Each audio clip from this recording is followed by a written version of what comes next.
और वीडियो लिखो है क्या? अपना वक्तव्य दे। जोहार जोहार। बीएपी संभागीय उपाध्यक्ष फरहान साहब का मंच पर आमंत्रित करो और वो आए और वक्तव्य दें। साथियों, इधर जो साथी खड़े हैं उन सबसे निवेदन है कि आप जगह खाली में रखें और व्यवस्था को बनाए रखें और बैठते जाएं। और आज सबके फोन यार।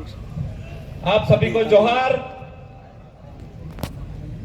आज उदयपुर लोकसभा चुनाव को लेकर के जो नामांकन रैली है उसके अंदर आप सभी उपस्थित हुए हो। समय के अभाव में मैं आपको शॉर्टकट में बताऊंगा कि भारत आदिवासी पार्टी जो अपने इलाके में लाए अपन,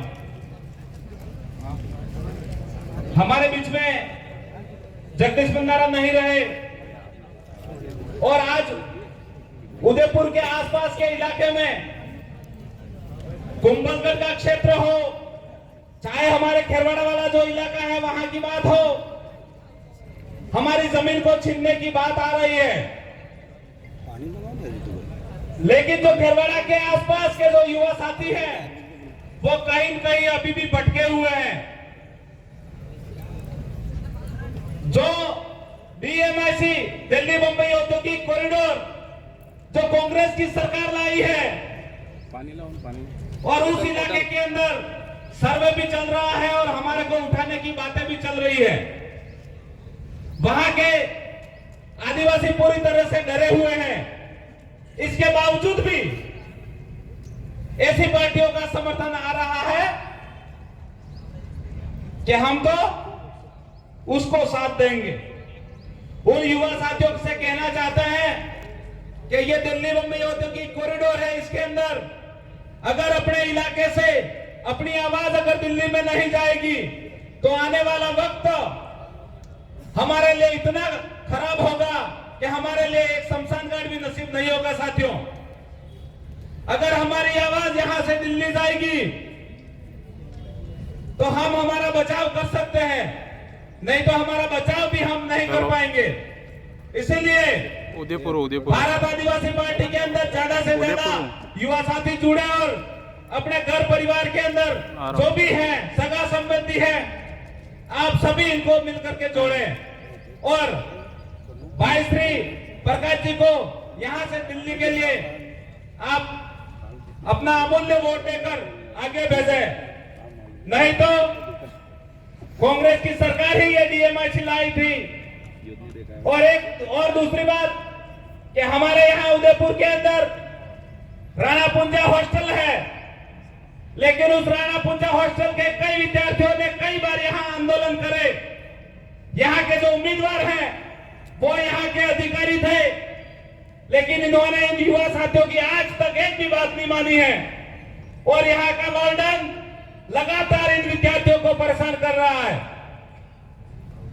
आप सभी संभाग लेवल के भाई यहां मौजूद हो, बहनें यहां मौजूद हो, ये लोग गांवों में आते हैं, इनसे हिसाब मांगो कि आप यहां मुख्य पद पे होते हुए भी राणा पुंजा हॉस्टल की पैरवी आपने क्यों नहीं की।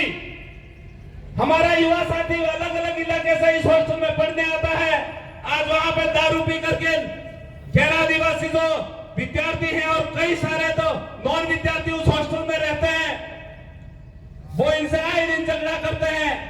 कल उनके अगर एक आदिवासी भाई की उस हॉस्टल में मृत्यु हो जाती है तो हमारे वहां कार्तिक भाई की हत्या कर दी गई और हमें न्याय नहीं मिला, यही स्थिति हमारे यहाँ हो सकती है। साथियों, इसलिए आप सबको याद दिलाते हैं कि चाहे कांग्रेस का हो चाहे बीजेपी का हो, कोई भी हो अपने गांवों के अंदर आता है तो उससे आप जवाब मांगो कि आने वाले समय में इस हॉस्टल के लिए हमारी क्या व्यवस्था होगी, तो वो वैसे ही भाग जाएगा, क्योंकि उनके सिद्धांतों में यहाँ के लोगों का भला करना नहीं दिया है। उनके सिद्धांतों में उनको जो टिकट देते हैं उनका ही भला हो रहा है।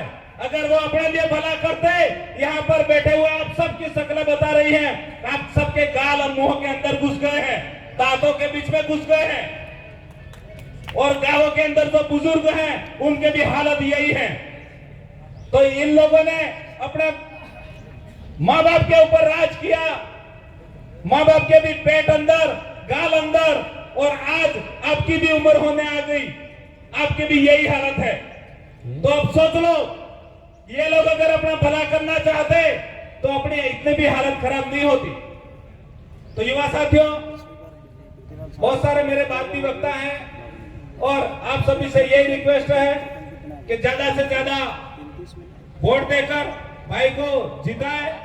और ये पंडाल इतना भरा है कि अब गांवों में घुस करके एक एक गांव के एक एक मोहल्ले में एक एक घर जाने की जरूरत है। आप सबने मुझे सुना, आप सबको तहे दिल से जोहार, जोहार सलाम, जोहार भीम, धन्यवाद।